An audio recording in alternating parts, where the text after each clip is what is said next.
চলতি বছরে এনসিটিবির পাঠ্য বই ছাপার কাগজ থেকে 400 কোটি টাকার বেশি কমিশন বাণিজ্যের অভিযোগ উঠেছে এনসিটিবির কয়েকজন কর্মকর্তা সহ গাজী সালাউদ্দিন আহমেদ তানভীরের বিরুদ্ধে।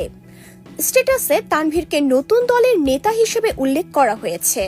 গণ অধিকার পরিষদের সাধারণ সম্পাদক মোহাম্মদ রাশেদ খান ফেসবুক স্ট্যাটাসে এই অভিযোগ করেন। রাশেদ স্ট্যাটাসে লিখেছেন, ডিসি নিয়োগের তালিকা চূড়ান্ত করার ক্ষেত্রে যে ছাত্র সমন্বয়কের নাম এসেছিল গাজী সালাউদ্দিন তানভীর ওরফে তানভীর আহমেদের, এনসিটিবি বিতর্কে তার নাম নতুন করে আলোচনায় এসেছে। চলতি বছরে এনসিটিবির পাঠ্য বই ছাপায় কাগজের বাজার দরের চেয়ে টন প্রতি 15 থেকে 25,000 টাকা বেশি দিতে হয়েছে মুদ্রণ প্রতিষ্ঠানগুলোকে। নির্দিষ্ট প্রতিষ্ঠান থেকে কাগজ না কিনলে বই ছাপার ছাড়পত্র মেলেনি। তিনি আরও লিখেছেন, আমি তথ্য পেলাম নতুন গঠিত রাজনৈতিক দলেও তার নাম অন্তর্ভুক্ত রয়েছে।